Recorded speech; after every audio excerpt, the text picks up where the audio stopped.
ओम शांति। ब्रह्मा कुमारीज में पति पत्नी का संबंध और इसका विषय आज चौथा विषय है।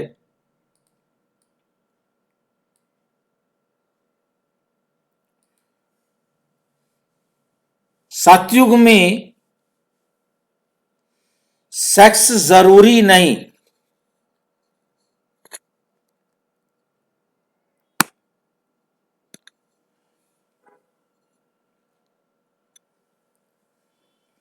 तो बहन भाई तो बहन से विवाह क्यों नहीं हो सकता? जब सेक्स जरूरी नहीं तो बहन से विवाह क्यों नहीं हो सकता? सतयुग में सेक्स तो जरूरी है नहीं, प्रश्न ये पूछा गया है तो फिर बहन से विवाह क्यों नहीं हो सकता? अगर सतयुग में सेक्स जरूरी नहीं तो बहन से विवाह क्यों नहीं हुआ या हो सकता? देवी देवताओं की विवाह व्यवस्था का रहस्य, आज का हमारा जो समझने के लिए पॉइंट है, बात है, वो ये है कि देवी देवताओं की विवाह व्यवस्था का रहस्य, किस आधार पर उनका विवाह होता है। विवाह व्यवस्था का रहस्य।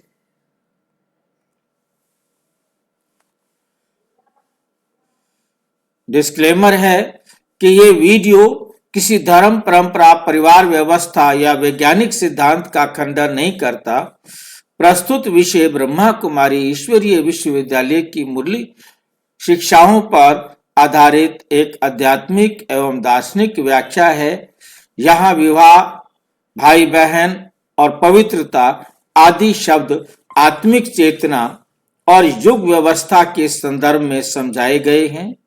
दर्शक इसे ज्ञान के रूप में ग्रहण करें, सामाजिक या शारीरिक दृष्टि से आरोप ना लगाएं। ये प्रश्न क्यों बहुत महत्वपूर्ण है? ये प्रश्न क्यों बहुत महत्वपूर्ण है? अक्सर लोग कहते हैं अगर सतयुग में सेक्स ही नहीं था तो फिर विवाह क्यों? और अगर विवाह था तो बहन से क्यों नहीं, दूसरे परिवार की लड़की से क्यों? अलग अलग हर एक व्यक्ति के अपने विचार रहते हैं, वो अपनी बुद्धि से सोचता है और उसी हिसाब से वो प्रश्न भी पूछता है। ये प्रश्न साधारण नहीं बल्कि देवी देवताओं की पूरी जीवन प्रणाली को समझने की कुंजी है। इससे हम ये समझ पाएंगे कि देवी देवताओं की किस प्रकार से वहां का क्या वातावरण रहता है, क्या पर्यावरण रहता है, उन सब बातों को समझने की कुंजी है।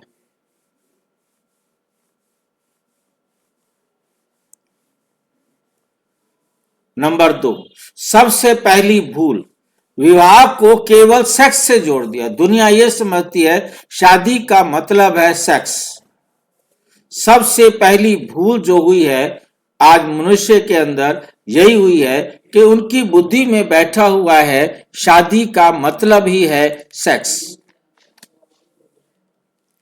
सेक्स से जोड़ देना। आज की दुनिया में विवाह शारीरिक संबंध, आज की दुनिया में क्या समझते हैं? विवाह का मतलब है शारीरिक संबंध।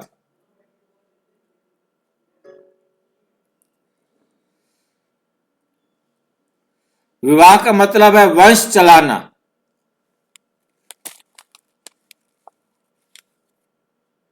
विवाह का मतलब है शारीरिक संबंध, विवाह का मतलब है वंश चलाना।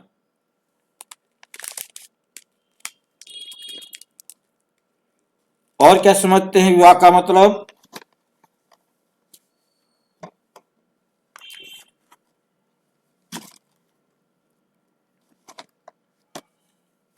और विवाह का मतलब क्या समझा जाता है? ये एक सामाजिक अनुबंध है, सामाजिक नियम है, समाज की व्यवस्था है, ये एग्रीमेंट है समाज के बीच में।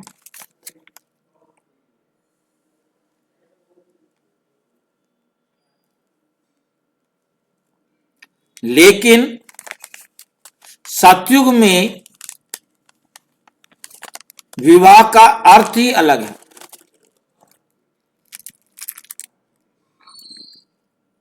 सतयुग में विवाह का अर्थ ही अलग होता है। यहां तो अपनी तरफ से लगाते हैं, जो भी सोचते हैं अपने आज के हिसाब से। मुरली, देवी देवताओं की जीवन पद्धति संपूर्ण निर्विकारी है। संपूर्ण क्या है? निर्विकारी। विकार है ही नहीं उनके पास, वो विकारों को जानते ही नहीं। विकार होता ही क्या है उन्हें ये मालूम ही नहीं।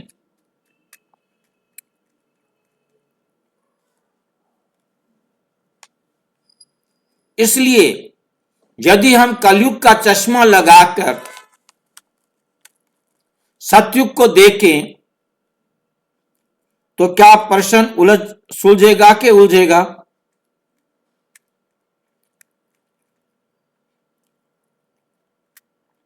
चश्मा पहन ले कलयुग वाला और देखना शुरू करे सतयुग को, तो कैसे देखेंगे? ऑटोमेटिक गलत हो जाएगा ना।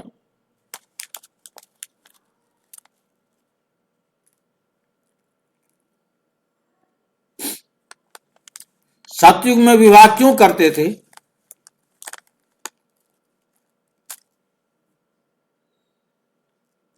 निर्विकारी थे तो फिर विवाह क्यों करते थे?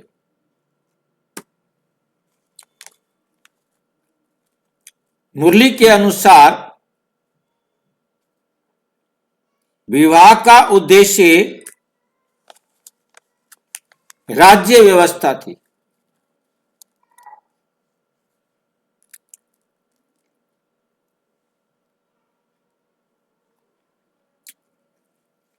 सहयोगी जीवन,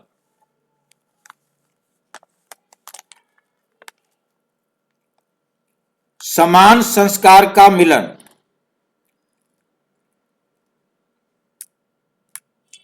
समान संस्कार का मिलन,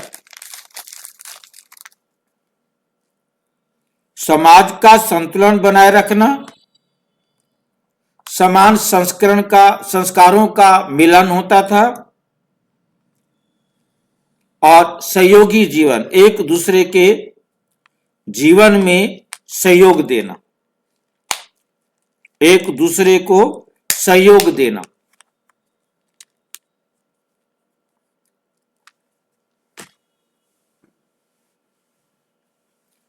अंतर समझ में आ रहा है?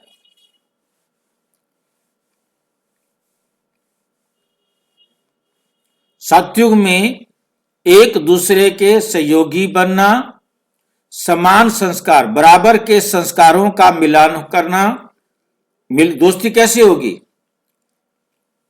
समान संस्कार वाले मिलेंगे ना, जिनके संस्कार आपस में मिलते होंगे उनका ही मिलन होगा,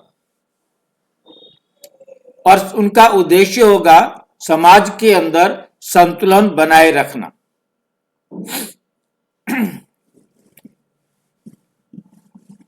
वहां संतान उत्पत्ति का उद्देश्य सेक्स नहीं,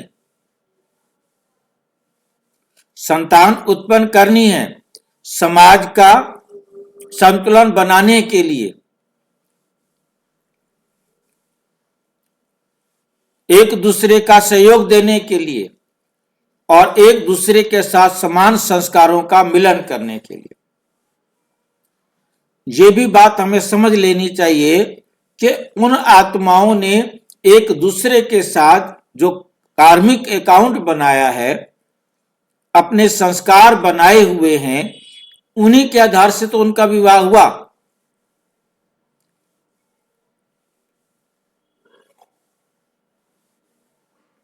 और विवाह होगा। साकार मुरली 21 मार्च 1968। देवी देवता पति पत्नी हैं, लेकिन विकार नहीं है।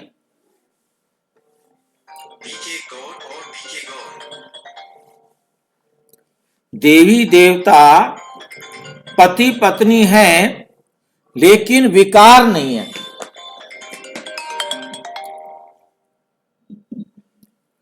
देवी देवताओं का वहां आपस में एकदम निर्विकारी संबंध होता है। विवाह का मतलब सहयोग होता है, भोग नहीं। वहां विवाह का मतलब क्या होता है? एक दूसरे को सहयोग देना। सिर्फ सहयोग। आज सहयोग क्या है? आज जीवन का मतलब क्या होता है? भोग। और वहां भोग है ही नहीं।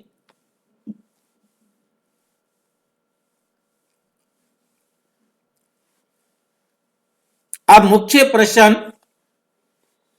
बहन से विवाह क्यों नहीं किया? फिर भोग नहीं है तो फिर बहन से विवाह क्यों नहीं, जब भोग है ही नहीं?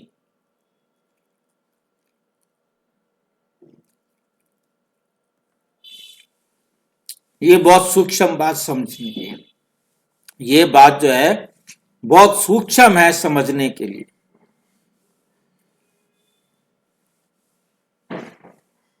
इस सूक्ष्म बात को बहुत ध्यान से समझना है। नंबर 1 कारण,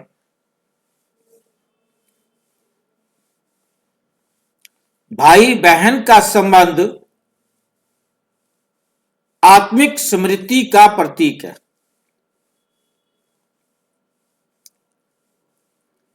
भाई बहन का संबंध क्या है?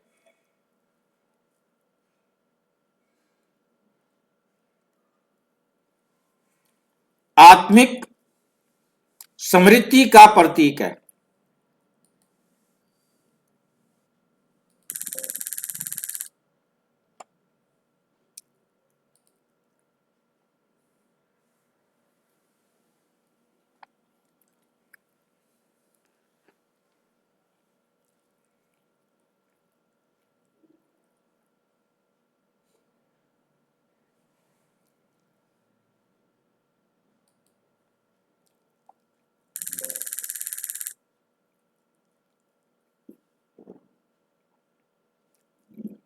परम धाम में हम आत्माएं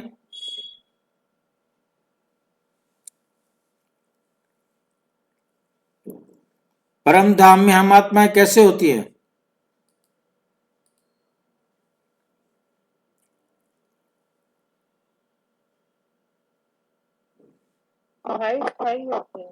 हम आत्माएं ईश्वर की संतान आपस में भाई भाई हैं। और यहां प्रजापिता ब्रह्मा के बच्चे हम क्या बने हैं आपस में? भाई बहन।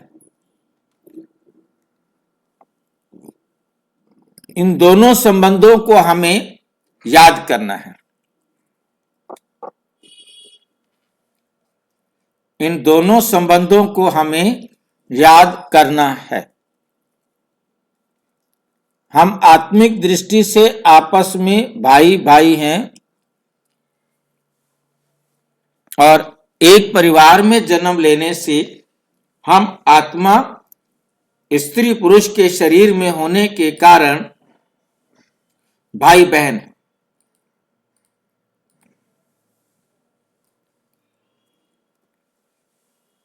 बीके ज्ञान कहता है कि आत्मा आत्मा भाई बहन, ये ध्यान से समझना है कि ये संबंध निर्लिप्तता और सम्मान का है।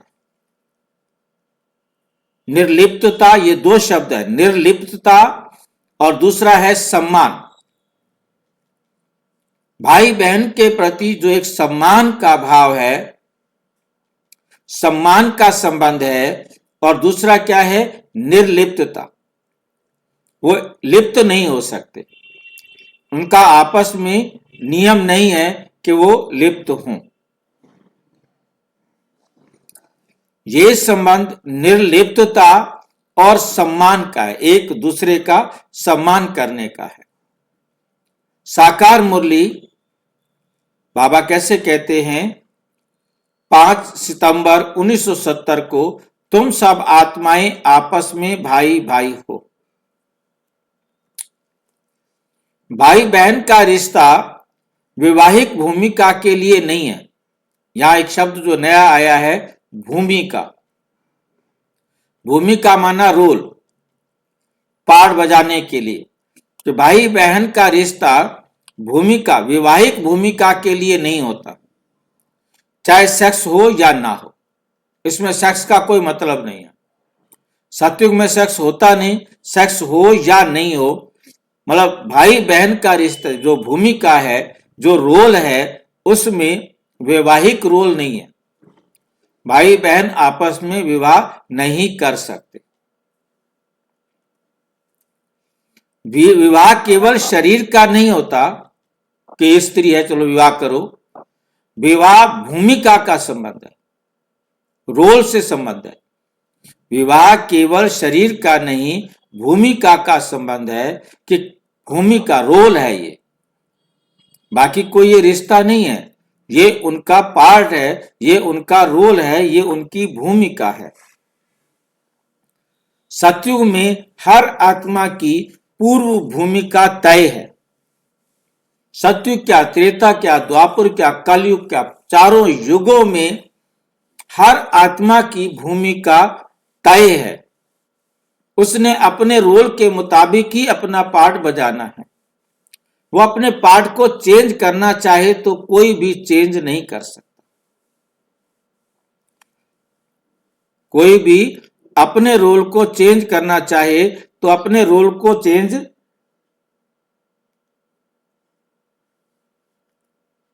नहीं कर सकता।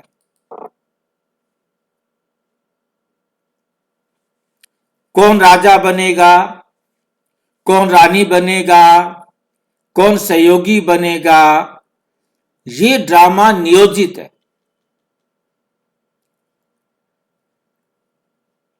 ये ड्रामा उसी अनुसार ही चलता है। साकार मुरली। भाई जी, बोलो। जैसे संकल्प आए, संकल्प में संकल्प से होता है ना, वहाँ पे जो बच्चा होता है संकल्प से होता है। वो बात अलग है, संकल्प से बच्चा, वो बात अलग है। ये बात है विवाह की। बच्चा पैदा, संतान उत्पत्ति की बात नहीं है। इस प्रश्न में ये प्रश्न पूछा है उसने कि वहां दूसरे परिवार की लड़की के साथ शादी क्यों करते हैं, अपनी बहन के साथ कर ले, बच्चे तो पैदा करना है, विकार में तो जाना ही नहीं है। पूछने वाले का विकार वाली बात से ही पूछ रही थी भाई जी कि वहाँ पे संकल्प से बच्चा होता है तो आई कॉन्टेक्ट तो होता होगा ना। वो क्वेश्चन नहीं है ना बहन जी यहाँ पर। वो क्वेश्चन हाँ उस हाँ, क्वेश्चन में करना जहां उसका जवाब देना ठीक रहेगा। यहाँ पर इसका जवाब देने पर क्वेश्चन के विषय से हम अलग हो जाएंगे। हाँ जी, ठीक है ना। जहां वो क्वेश्चन आएगा तो वहां उसकी बात करना अच्छा रहेगा।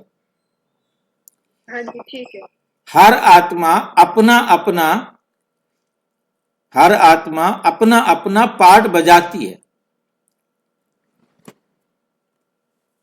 इसलिए विवाह समान कुल, विवाह किन के बीच में होगा, नंबर 1 समान कुल, समान संस्कार, समान पद।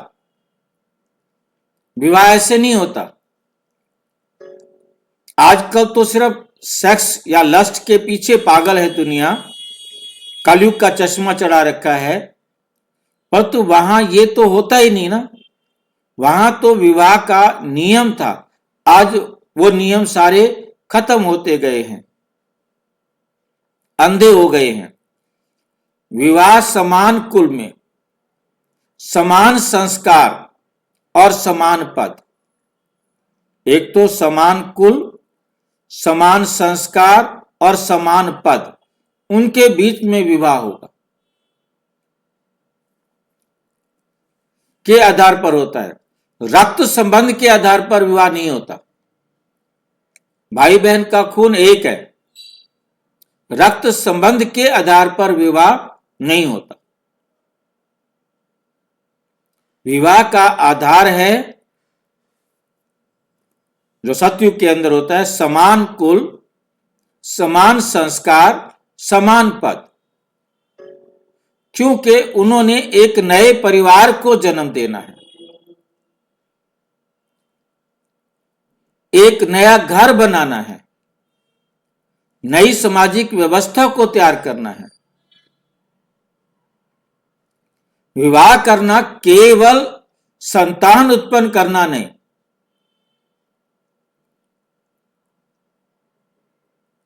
कलयुगी चश्मा नहीं है वहां पर, वहां विकार नहीं है।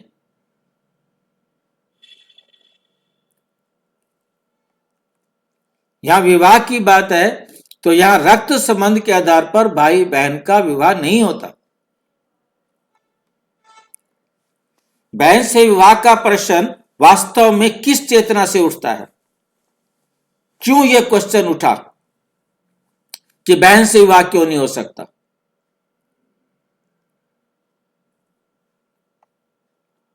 भाई जी, हाँ जी, रक्त संबंध के बेस पर तो कलयुग में तो विवाह नहीं होता है। तो अभी हम वही कह रहे हैं ना कि जो अभी अभी आपको समझ में आएगा। अभी नेक्स्ट क्वेश्चन आ गया आपके पास कि प्रश्न उठता है जब हम देह बुद्धि में होते हैं, देह संबंध में होते हैं। देह संबंध में होने के कारण, देह के प्रभाव के कारण आज भाई बहन का रिश्ता भी खराब हो गया है। बाप बेटी का रिश्ता भी खराब हो गया है। यह देह संबंध के कारण क्वेश्चन उठा है, वरना क्वेश्चन उठने की जरूरत ही नहीं थी। जिसने भी यह प्रश्न पूछा है, क्यों पूछा है, उसके लिए जवाब है कि यह हम देह बुद्धि में होते हैं। हम सोचते हैं शरीर तो वही है, हम तो सिर्फ शरीर को देखते हैं। सेक्स और लस्ट जो है ना, ये एक कलयुग की देन है। सतयुग में सेक्स या लस्ट होता ही नहीं, वहां इसकी बात ही नहीं होती, क्योंकि वो निर्विकारी दुनिया है। आज भी जैसे आप कह रहे थे कि रक्त संबंध में विवाह नहीं होता, विवाह नहीं होता, परंतु सेक्स तो होता है ना।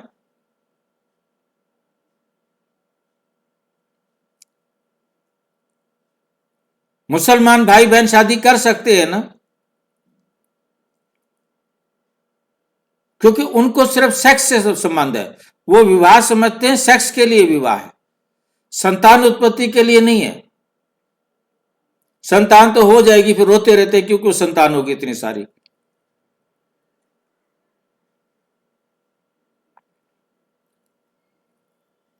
मेन आज शादी समझते हैं, सेक्स के लिए शादी की जाती है।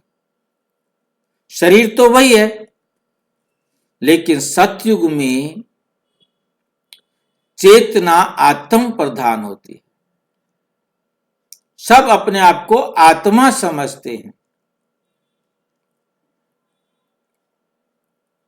पहचान भूमिका आधारित होती है, उनका रोल क्या है, भाई इस आत्मा का मेरे साथ क्या रोल है, उस रोल के आधार पर उनका संबंध बनता है। और रोल पहले से फिक्स है, रोल को आप फिक्स नहीं किया गया। भूमिका आधारित पहचान, भूमिका आधारित है। सतयुग में कभी भी विकार की भावना नहीं आएगी, क्योंकि रोल के साथ ही शादी होगी तो उनके साथ होगी जिसके साथ उसका रोल है। यदि हम आज भी देखें, शादी तो उसी के साथ होती है जिसके साथ उसका रोल है। कितने लड़कियां लड़के देखते हैं, कितने लड़के कितनी लड़कियां देखते हैं, कितना घूमते हैं, कितना फिरते हैं, उसके बाद शादी वहां होती है जहां उनका रोल है, जहां उनका एक दूसरे के साथ कार्मिक अकाउंट है। सेक्स अलग चीज है, विवाह अलग चीज है। विवाह हो गया उसके बाद भी सेक्स के संबंध जहां मर्जी बनाए, उनका पार्ट है ना उनका। परंतु यहां हमें समझना है कि विवाह सतयुग में विवाह होता है, वहां विकार नहीं होते। इसी को विकार कहा जाता है जो आज हम कलयुग में देखते हैं। वो विकार के कारण ही इस प्रकार के प्रश्न उठाते हैं। वहां मेरी बहन जैसा भाव ही नहीं उठता कि ये मेरी बहन है। बहन वाला भाव भी नहीं होता। यह आत्मा है, ठीक है, जैसा भाव ही नहीं उठता। जैसे आज हम समझते हैं, जैसा हम समझते हैं ये मेरी बहन है, ये मेरी बहन नहीं है, वहां ये भाव ही नहीं उठता।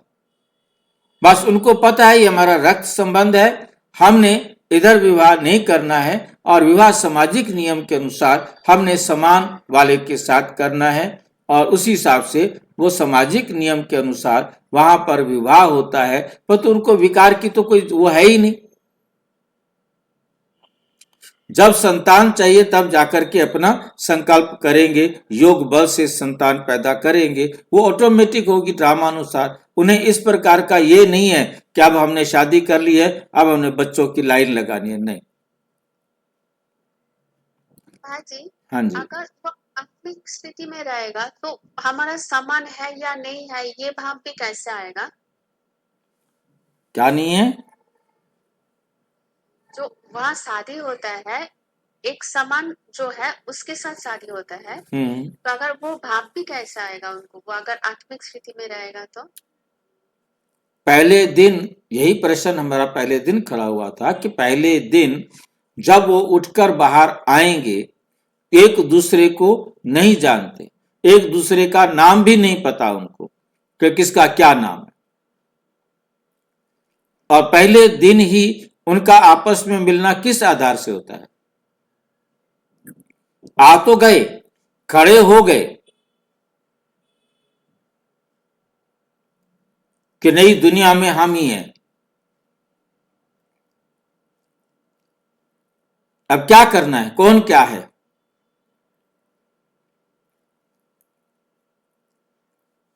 बेशक वो एक दूसरे का नाम नहीं जानते, परंतु दिल से एक दूसरे को पहचानते हैं।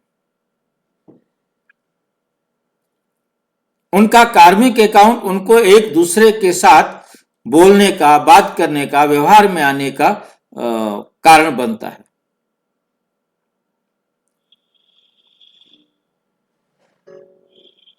और हर एक का यही बताया ना कि उनका कार्मिक अकाउंट, उनके संस्कार पहले से बने हुए हैं,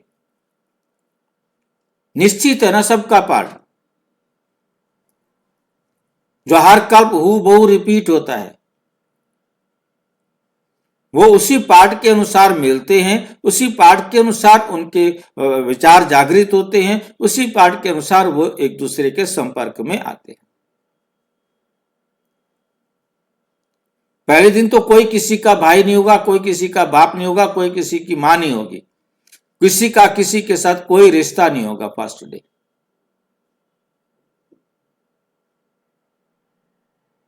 क्योंकि उनके मां बाप संपूर्ण पवित्र नहीं थे, उन्होंने पवित्रता से जन्म नहीं लिया था, तो उनका शरीर छूट जाना है।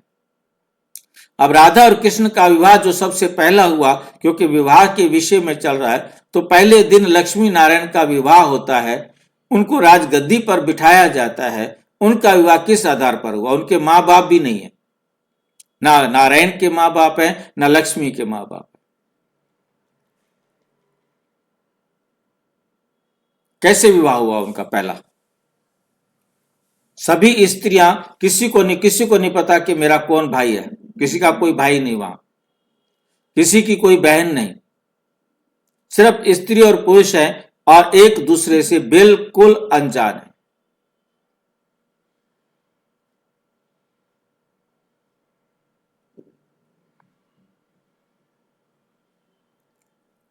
हुआ ना उनका विवाह, चुना गया ना राजा। किस आधार से चुना गया? क्योंकि उनका पार्ट पहले से डिसाइडेड था। उसी पार्ट के अनुसार वो एक दूसरे के संपर्क में आए, एक दूसरे के संबंध में आए और उनके परिवार बने और राजा चुना गया। बाकी कोई ऐसा नहीं था कि भाई ढोल बजाओ, पटाखे चलाओ, आतिशबाजी चलाओ, राजगद्दी पर बिठाओ, राजा को बिठाओ, पंडित को बुलाओ, तिलक लगाओ। No drama.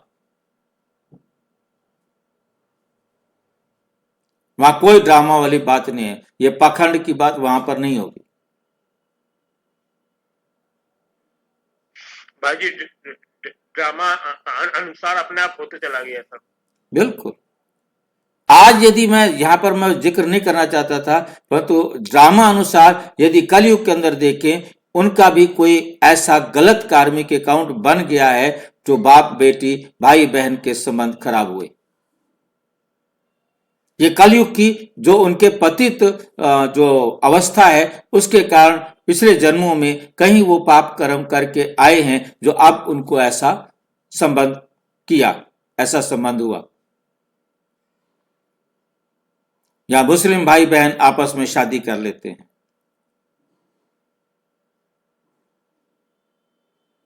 ये भी उनका कार्मिक अकाउंट है, विकारी कार्मिक अकाउंट है, विकर्म का अकाउंट है। भाई जी सिर्फ मुस्लिम में नहीं हो रहा, अभी दलितों में भी हो बस रहा मैं मोटी सी बात, ज्यादा उधर मैंने करना नहीं चाहता था, परंतु इशारा काफी है, मतलब समझ लेना है हमें कि भी ये जो है ना उनका कार्मिक अकाउंट है, पाप कर्म का हिसाब किताब है, तो वो भी उनको बराबर करना है ना, नहीं करना है? ना करना तो पड़ेगा, करना पड़ेगा। कितने केस है हमारे पास, ठीक है? वो हिसाब किताब है। किसी जन्म में उसने गलती की, अब उसने गलती कर दी, हो गया हिसाब बराबर। हिसाब तो बराबर करना पड़ेगा ना। ये सारी गलतियां जो हो रही हैं, ये जो दुख दिया हुआ लिया जा रहा है, ये अपना ही हम कर रहे हैं, अपना ही बना रहे हैं, अपना दे रहे हैं। सतयुग में ऐसा कोई भी दुख का हिसाब किताब नहीं होता, निर्विकारी जीवन होता है। इसलिए उदाहरण के लिए ऑफिस का उदाहरण दिया, आप समझ पाएंगे। मान लीजिए ऑफिस में दो कर्मचारी दोनों साथ साथ काम करते हैं, क्या वो भाई बहन है? नहीं। वे भूमिका है साथी की कि हमने मिलकर के ऑफिस में काम करना है। अब हालांकि सतयुग में ऑफिस होते ही नहीं, पर सतयुग में जहां भी उन्होंने जिस प्रकार का भी काम मिलकर के करना है, तो वो करेंगे ना काम। अब उनका काम सिर्फ एक सेक्स तो नहीं रह गया ना। यदि कलयुग का चश्मा चढ़ा हो तो आज तो ऑफिस में भी काम करने वाले आपस में एक दूसरे के साथ उस नजर से रहते हैं कि नहीं रहते, वो उनका पार्ट है, उनका रोल है। वो भूमिका के साथी है, रोल के साथी है कि रोल उनका इकट्ठे है। उन्होंने मिल करके कोई काम करना है तो करेंगे ऑफिस का काम, चाहे घर का काम हो, चाहे सामाजिक काम हो। ये तो नहीं कि शादी करना ही है जरूरी। उसी तरह सतयुग में पति पत्नी राज्य साथी होते हैं। राज्य साथी का मतलब समझ रहे हैं? वहां एक नियम होता है कि एक युगल होगा, बस हर एक युगल में होंगे, क्योंकि समाज की व्यवस्था को बनाए रखने के लिए यह जरूरी है कि स्त्री और पुरुष युगल रूप में हों, समान रूप में हों। विकार का कोई मतलब नहीं, मिल करके कार्य करें, सामाजिक कार्य को करें। भाई बहन आत्मिक समानता का बोध होगा। वहां तो जो नए बच्चे पैदा होंगे वो भाई बहन कहलाएंगे, परंतु वहां जो पहले दिन आए उनमें से कोई भाई बहन नहीं था, कोई किसी का मां बाप नहीं था, कोई चाचा ताऊ काका नाना मामा कोई नहीं था। कितनी वंडरफुल बात है। ये मुरली के शब्द है। अभी मुरली कब आएगी मेरे सामने दोबारा तो मैं आपको दिखा पाऊंगा।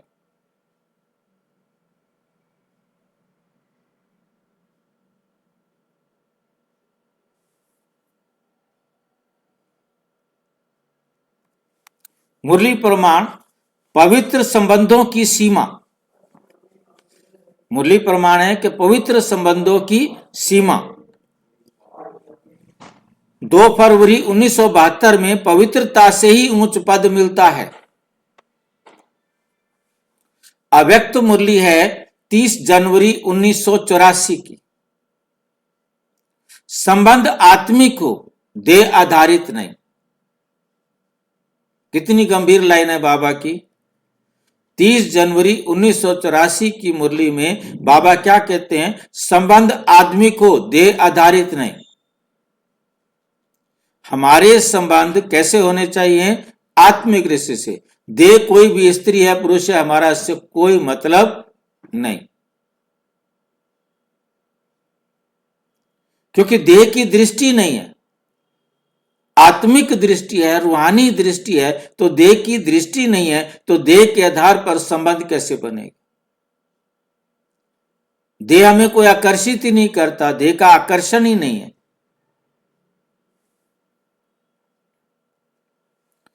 भाई बहन का रिश्ता आत्मिक समानता का प्रतीक है।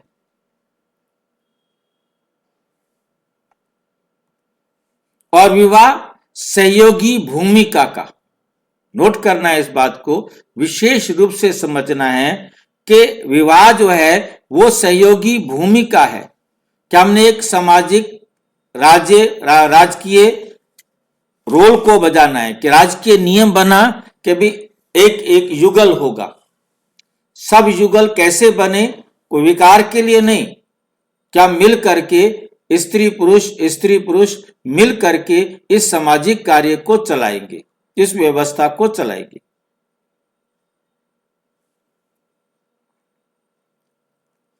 भूमिका है वो संबंध है। पति पत्नी का कोई रिश्ता नहीं होता। यह पहला रिश्ता एडॉप्टेड होता है। इस पृथ्वी पर सबसे पहला रिश्ता एडॉप्शन से होता है। उसने उसको अपना साथी सहयोगी बनाया, उसने उसको अपना साथी सहयोगी बनाया भूमिका के आधार पर, क्योंकि उनका रोल था।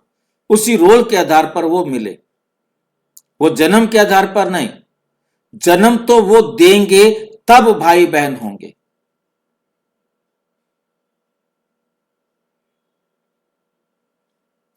अंतिम निष्कर्ष, प्रश्न का सीधा उत्तर, सतयुग में सेक्स जरूरी नहीं था,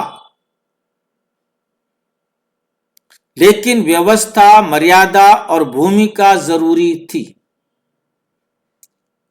व्यवस्था, मर्यादा और भूमिका, 3 चीजें हैं जो बनाया गया नियम संसार का, वो ये था पहला।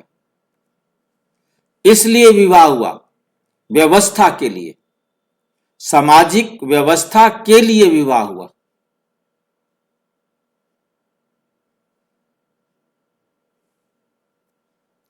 और पहला विवाह हुआ, उनके बच्चे हुए, तब जो है ना भाई बहन आए।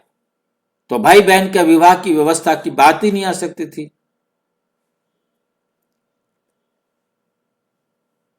बहन से नहीं, क्योंकि वो भूमिका नहीं है, वो रोल नहीं है। ये सामाजिक रोल है, पति पत्नी का एक सामाजिक रोल है। भाई बहन का सामाजिक रोल नहीं, वो संबंध का है, आत्मिक संबंध है। वो एक बाप के बच्चे हैं, उनका रूहानी संबंध है, जिस्मानी संबंध है। परंतु ये विवाह जो है ये क्या है? व्यवस्था है। पति पत्नी कभी पैदा नहीं हुए, ना होंगे।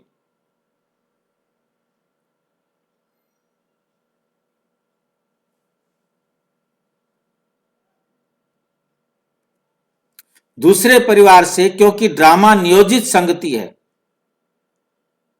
दूसरे परिवार से लड़की होनी चाहिए क्योंकि ड्रामा नियोजित संगति है। नियोजित किया गया, निश्चित किया गया है, योजनाबद्ध किया गया है उसको। नियोजित का मतलब है योजनाबद्ध, एक नियम के बद्ध, नियम अनुसार संगति बनाई है कि ड्रामा में इस प्रकार से होगा।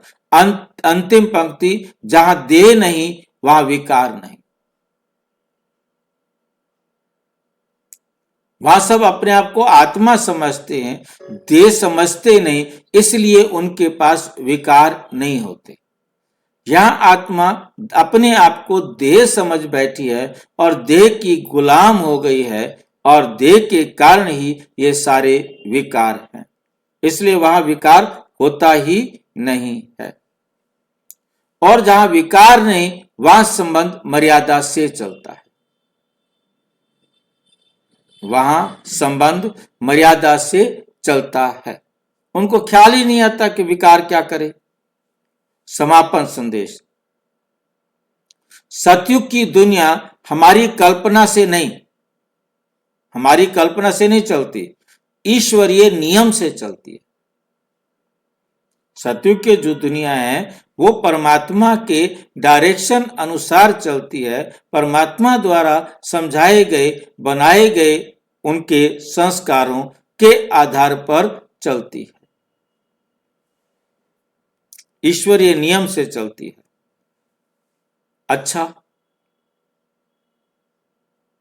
ओम शांति। और विस्तार से जानने के लिए प्रजापिता ब्रह्मा कुमारी ईश्वरीय विश्वविद्यालय के किसी भी सेवा केंद्र पर संपर्क करें, और यदि कोई प्रश्न है तो 9213106986 पर केवल आरटीआई या टेलीग्राम करें। 9650692270 पर केवल व्हाट्सएप करें, फोन नहीं। ओम शांति।